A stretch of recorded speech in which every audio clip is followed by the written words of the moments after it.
عدیل یہ جو پچھلے دنوں میں سپریم کورٹ والی بات ہوئی، آپ کورٹ کو بڑی عرصے کور بھی کرتے رہے ہیں، اسلام آباد میں آپ سب سے زیادہ انفارمیشن بھی رکھتے ہیں، کوئی اس طرح کی بھی ایفیکٹولی مسئلہ یہ لگ رہا ہے دور سے دیکھنے سے کہ دو فریقین جن کے درمیان ایک یہ حکومت اور ایک پی ٹی آئی کے درمیان جو کانورسیشن ہونی ہے یا اگر کوئی بھی مذاکرات ہونے ہیں تو دونوں کو ایک دوسرے پہ ٹرسٹ نہیں ہے، کوئی ایسا فریق ہونا ضروری ہے جو اس کو گارنٹی کرے کہ ہاں دونوں پارٹیز، عمران خان صاحب بھی اپنی بات سے نہیں واپس ہو جائیں گے اور حکومت بھی اپنی بات سے واپس نہیں ہو جائے گی جو بھی پولیٹیکل سیٹلمنٹ ہو۔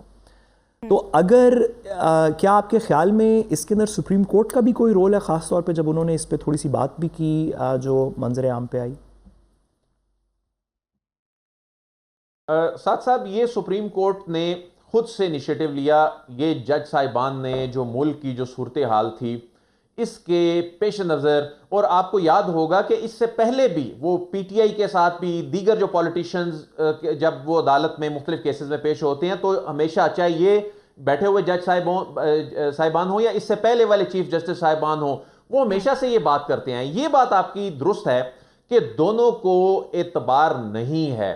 اچھا یہ بھی میں آپ کو بتا دوں کہ نون لیگ بھی نہیں یہ چاہتی کہ اسٹیبلشمنٹ کے ساتھ کوئی ڈائریکٹ انٹریکشن ہو، ڈائریکٹ مذاکرات ہو پاکستان تحریک انصاف کے۔ وہ کہتے ہیں مذاکرات کریں لیکن ہمارے ساتھ بیٹھ کے کریں، ہم بیٹھیں گے۔ وہ نہیں چاہتے کہ یہ ڈائریکٹ ہوں۔ پاکستان تحریک انصاف جو ہے انہیں بالکل درست بات ہے، انہیں یہ ٹرسٹ نہیں ہے کہ یہ کوئی کردار ادا کر سکیں گے۔ کیا یہ ہماری ساتھ اس وقت جو قانونی محاذ پہ جو برتاؤ ہو رہا ہے اس میں نون لیگ کے پاس کیا یہ اہلیت ہے کہ وہ ہمیں اس میں کوئی ریلیف دے سکیں؟ وہ بظاہر ہے کہ وہ نہیں دے سکتے۔ کیا آپ دوبارہ عوام میں جانے کے حوالے سے یہ کوئی ڈیسیژن لینے کے کوئی قابل ہیں؟ یہ لے سکتے ہیں؟ نہیں لے سکتے۔ تو دونوں طرف جو ہے وہ عدم اعتماد کی فضا ہے۔ اس میں سپریم کورٹ کے جو جج صاحبان ہیں ان کا انیشیٹو جو ہے یہ بہت زیادہ اپریشیٹ کیا جانا چاہیے۔ بہرحال انہوں نے ان کی یہ ڈومین نہیں ہے اگرچہ، لیکن اس ملک کی صورتحال کو دیکھتے ہوئے ہر بڑے کو اس میں کردار ادا کرنا ہے، اور سپریم کورٹ کے جج صاحبان نے بھی ایک بڑے کا کردار ادا کرتے ہوئے یہ بات کی ہے۔ تو جو دیگر بڑے ہیں ان کو بھی اس حوالے سے دیکھنا ہوگا، سوچنا ہوگا۔ تمام بڑے سیاسی ہوں، مقتدرہ میں بیٹھے ہوئے، عدالتوں میں بیٹھے ہوئے ہوں، جب تمام لوگ تھوڑی تھوڑی قربانی نہیں دیں گے، کہ قدم پیچھے نہیں ہٹیں گے، ٹھنڈے دماغ سے اس ملک کے لیے آگے بڑھنے کی بات نہیں کریں گے، تو اس وقت تک یہی صورتحال اگلے سال اسی دن بیٹھ کے ہم بات کر رہے ہوں گے کہ یہ گرینڈ ڈائیلاگ کب شروع ہوں گے، اگر شروع ہو گئے تو کیسے کامیاب ہوں گے۔ جی برائے صاحب، جس کی بھی حکومت ہوتی ہے کوئی یہ نہیں چاہتا کہ جو اپوزیشن ہے وہ ڈائریکٹ اسٹیبلشمنٹ سے رابطے میں آ جائے، لیکن وقت ہوتا ہے، وقت تبدیل ہوتا رہتا ہے، آج والے تبدیل ہو جاتے ہیں، کل کوئی اور آ جاتا ہے۔ جو آج وہ بیٹھے ہیں کہ رابطے نہ ہو، یہ بھی کسی دور میں رابطے کرتے تھے۔ وہ آپ کو قصہ یاد ہی ہوگا، وہ ایک بات چلتی ہے، الزام لگتا ہے کہ ڈگی میں بیٹھ کے کون گیا تھا، کون آیا۔ کئی معاملات، کئی چیزیں سامنے آتی ہیں، یہ اب پتہ نہیں درست ہے یا غلط ہے، باتیں تو کئی ساری چلتی رہی ہیں، اور رہتی بات کہ یہ باتیں کرنا جو سیاستدان کرتے ہیں کہ ہمیں ملک کی خاطر، معاشی حالات کو بہتر بنانے کی خاطر، عوام کو روزگار دینے کی خاطر سب کو ایک پلیٹ فارم پر اکٹھا ہو جانا چاہیے، لیکن سب سے پہلے تو اس ٹائم مسلم لیگ نون کے قائد نواز شریف صاحب میدان میں نکلیں اور آغاز کریں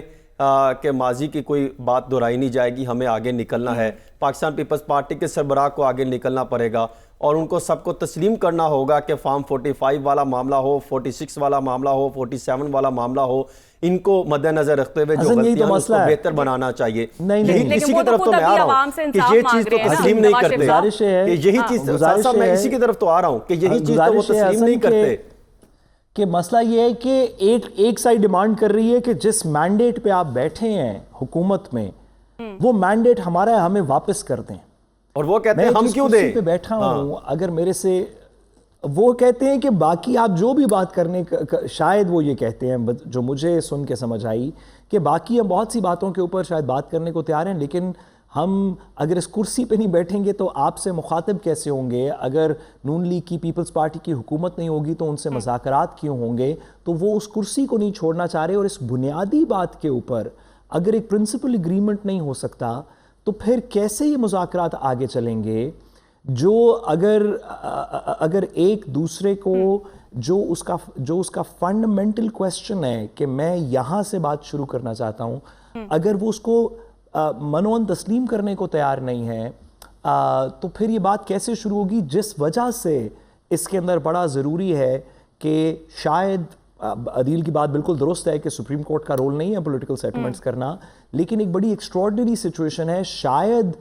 سپریم کورٹ نہ ہو، کوئی اور ہو، کوئی پبلک پریشر ہو، کوئی انسٹیٹیوشنل، ہمیں کسی طریقے سے اس میں کچھ کانفیڈنس بریتھ کرنا پڑے گا کہ دونوں سائیڈز واقعی ایک دوسرے کی بات کے اوپر قائم رہیں گی اور ایک دوسرے کو فنا کرنے پہ نہیں تلی ہوئی۔